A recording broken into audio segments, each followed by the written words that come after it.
Днес ще ви разкрия 3 начина, които ще ви помогнат да разрешите проблемите си в България без да чакате. 3 начина, които онези, които управляват вашите градове и села, уважаеми зрители, никога не са ви казвали толкова директно и публично, както ще го направя аз сега. Говоря от първо лице, защото аз самият съм част от управлението на моят роден град като общински съветник. Виждам тези неща отвътре и знам реално какво се случва, какво работи и какво не. Тези 3 неща, които ще ви споделя, могат да ви помогнат да живеете по-добре там, където сте в момента. Защото в България вие не сте само хора, които плащат данъци и имат задължения. Вие, уважаеми зрители, имате и права. И сега ще ви науча как да ги използвате.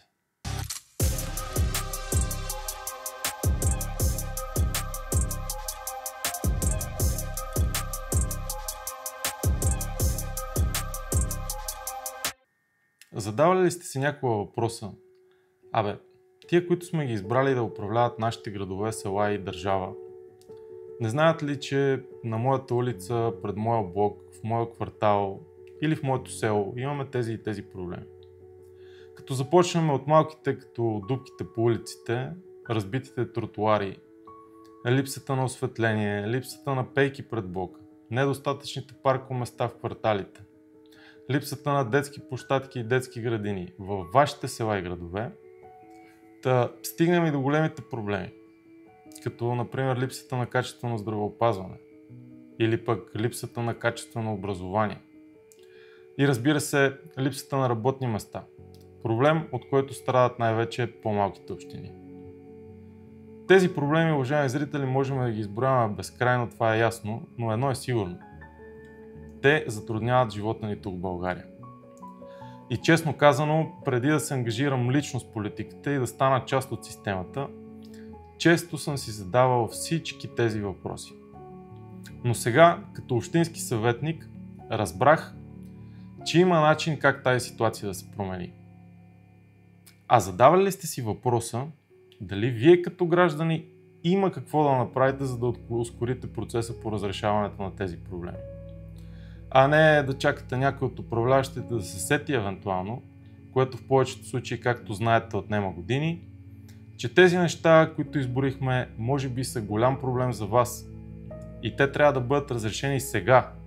Краткият отговор на въпроса, уважаеми зрители, е да, има начин, който вие като граждани може да използвате и сега ще ви обясня как да го направите. За да ме разберете по-добре, ще ви дам един реален пример за проблем извън политиката, с който всеки един от вас се е сблъскал в живота си. Чуйте това. Какво правите, когато не се чувствате добре и се разболеете? Настинка, грип, COVID или пък нещо друго. Точно така. В повечето случаи отидете до болницата и посещавате лекар, за да ви излекува и да разреши проблема ви. Нали така? Казвам, отивате до болницата и посещавате лекар, защото той или тя няма как да разбере от разстояние, че сте болни. Няма как да ви прегледа дистанционно, за да разбере какво не ви е наред и да ви излекува. Абсолютно по същия начин е и с проблемите, които срещате във вашата община. Ако имате някакъв проблем на вашата улица, във вашия квартал, във вашето село или град, той няма как да бъде разрешен по-бързо, ако не отидете до общината и не го споделите с хората, от които зависи разрешаването му. По същия начин, както вашия лекар не знае, че сте болни и не се чувствате добре, ако не отидете при него, така и хората, които взимат решенията в вашето село или вашия град, не могат да знаят всички проблеми, които вие и вашите съседи имате и смятате за важни. Ако не отидете при тях, естествено и не им ги споделите. И сега, уважаеми зрители, ще ви предложа 3 начина, които можете да използвате веднага, за да разрешите по-бързо проблемите си там, където сте в момента. Примерите, които ще ви дам, ще бъдат от град Враца, защото аз съм избран за общински съветник тук. Но тъй като законодателството в България е едно и също за всички общини, принципът е сходен и може да бъде приложен и използван навсякъде. Първият вариант, който ще ви предложа е кмет. Точно така. Кметът на вашето село или град. Човекът, който вие сами сте избрали да управлява вашето населено място. И сега, Знаехте ли, че имате право да се срещате с кмета по време на неговия приемен ден за граждани? Всеки кмет на село или град в България би трябвало да има приемен ден. То обикновено се провежда веднъж месечно и е отлична възможност да споделите проблемите си и да потърсите помощ за разрешаване.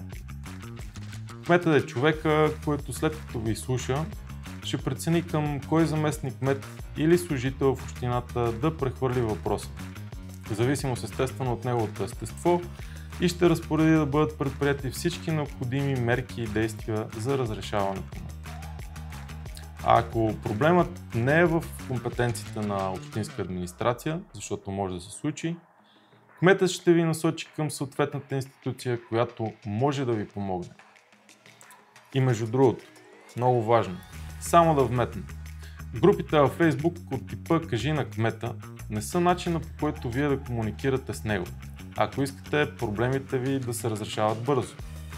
Да, те са начин за комуникация, който подпомага процеса, но не е гаранция за неговото своевременно разрешаване. Но ако все пак държите да използвате социалните мрежи, малко по-късно в това видео ще ви кажа как може да го правите доста по-ефективно. И сега да се върнем на въпроса. Как да разберете кога е приемният ден на кмета, ако не знаете? Сега ще ви покажа как лесно може да намерите тази информация за Враца. Но тъй като принципът е идентичен за цяла България, то ако не сте от Враца, а от друга община, пак би могъл да ви помогне. Аз ще използвам лаптопа пред мен, защото ми е под ръка, но вие може да направите същото и от вашия смартфон. Какво правим? Влизаме в интернет браузъра, в моя случай аз използвам Google Chrome, пишем в търсачката Община Враца и първото предложение, което ни се появява, е сайтът на Общинска администрация Враца. Ако сте от друго населено място, просто заменете Враца с името на вашата община. Като влезем в сайта, отиваме на раздел "Контакти" и в момента виждате всички контакти, които може да използвате, за да се свържете с общината. И между другото биха ви били полезни по редица въпроси. Но за да разберете кога е приемният ден на кмета на Враца, аз ви препоръчвам да използвате телефона за връзка с секретаря на общината. Обаждате се на посочените контакти, като най-вероятно ще ви вдигне служител на Общинска администрация. И питате за приемния ден на кмета. Като имайте в предвид, че за общини с по-голям брой население, каквато е община Враца, може да се наложи да си запазите час за въпросната дата. Толкова за кмета. Преминаваме към втория вариант. Втория начин, по който може да споделите проблемите си, да бъдете чути и да се предприемат мерки по тяхното разрешаване, е като се обърнете към Общинския съвет. Точно така. Ако помните, на местните избори, освен за кмет на общината, гласувате и за общински съветници. Общинския съвет, уважаеми зрители, е колективен орган, който участва в управлението на вашата община. Той подпомага и контролира работата на общинска администрация и на кмета в частност. И между другото има точно толкова власт, колкото и кмета, а в някои случаи дори и повече. Също като кмета, Общинския съвет има право да решава и да предприема действия за разрешаване на проблеми, които засягат гражданите на съответната община.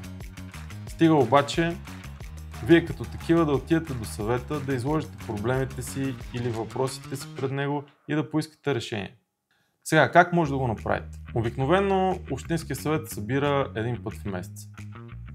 Във Враца нашето редовно заседание се провежда всеки последен вторник от месеца, точно в 10 часа, на третия етаж в сградата на общината, в конферентната зала.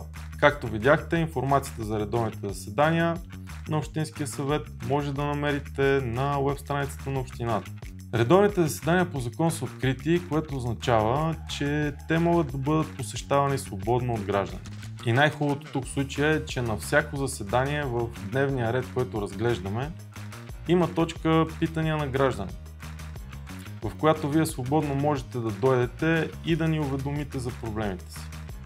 Също така, много често на тези заседания присъства и кметът, както и неговите заместници. Така че, ако поради някаква причина не сте могли да се възползвате от приемния му ден, не се притеснявайте, защото той или тя ще може да ви чуе по време на редовното заседание. Толкова за Общинския съвет. Преминаваме към третия вариант. Ако поради някаква причина не ви е удобно да търсите помощ директно от кмета или пък не ви е удобно да посетите Общинския съвет в рамките на редовното му заседание, или пък просто се притеснявате да говорите за проблемите си пред толкова много хора, което между другото е напълно разбираемо, то вие можете да си организирате среща с конкретен общински съветник. Броят на общинските съветници за всяка община е различен, в зависимост от броя на населението в нея. Във Враца общинските съветници сме общо 37 на брой. Като има представители почти на всяка една парламентарно представена партия, както и на малки политически и граждански формации, които всъщност нямат политическо представителство в националния парламент. Така че, независимо за коя партия, уважаеми зрители, сте гласували на последните избори, то е много вероятно да има нейн представител в местния парламент. И сега ще ви предоставя два начина, които вие може да използвате, за да се свържете с общински съветник във Враца. Както ви обещах малко по-рано в това видео, сега ще ви кажа един по-ефективен начин за използване на Facebook платформата. Така че да има, както се казва, реален резултат от усилията ви. Почти всеки човек в днешно време има профил там. В това число и ние, хората, които управляваме вашите населени места. И тъй като в момента сте с мен и гледате това видео, то най-лесният начин да се свържете с мен е като ме намерите и последвате на моята официална политическа Facebook страница, за която между другото ви оставям линк в описанието отдолу. И след като го направите, Facebook ще ви даде опцията да ми изпратите съобщение, което аз ще прочита и естествено ще ви отговоря. Обикновено, когато някой гражданин ме потърси, го каня на лична среща, за да мога в детайли да се запозная с проблема му и съответно да му предложа съдействие с разрешаването. Но тъй като, както споменах малко по-рано, аз не съм единственият общински съветник в Общински съвет Враца, сега ще ви покажа къде можете да намерите контакти и информация за моите колеги. Тази информация, както обикновено, е публична и всеки може лесно да я достъпи. Връщаме се обратно на сайта на Общинска администрация, отваряме го, отиваме на раздел Общински съвет от менюто, което ни препраща към страницата на Общинския съвет и то директно на раздел Състав.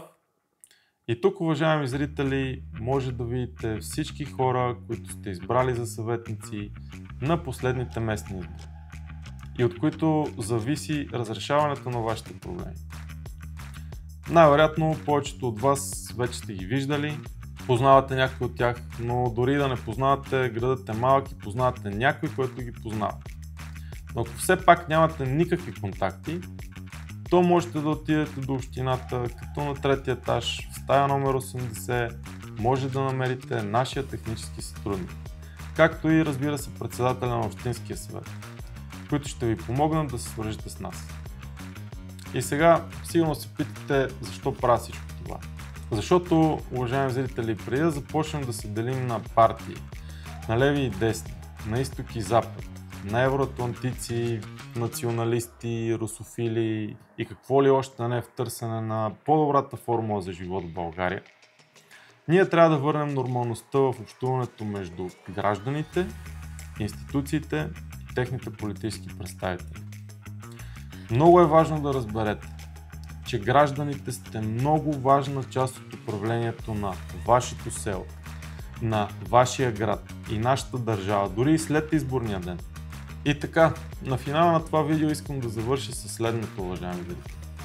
Тези три начина, които ви показах, могат да ви бъдат изключително полезни за по-бързото разрешаване на проблемите ви във всяка една община тук в България. По същия начин, както когато имате здравословен проблем, отивате до болницата и посещавате лекар, за да се излекувате, така и когато имате проблем на вашата улица, във вашия квартал, във вашето село или град, трябва да отидете до общината, да се срещнете с кмета, Общинския съвет или отделен общински съветник, за да може да го разрешите по-бързо. Надявам се всичко това, което ви споделих, да ви бъде полезно и най-вече да го използвате. Ако видеото ви е харесало, моля да оставите естествено един палец нагоре. Също така ще се радвам да споделите отдолу в коментарите какво мислите. Както и естествено да се абонирате за канала, за да не изпускате следващите интересни видеа. Аз бях Кирил, а вие гледахте поредното видео в моят YouTube канал, което естествено ще бъде част от дългата поредица в служба на Нейно Величество Република България. И помнете, уважаеми зрители, политическата система и политическата класа са създадени за да обслужват вас и вашите интереси, а не обратното. Използвайте правата си.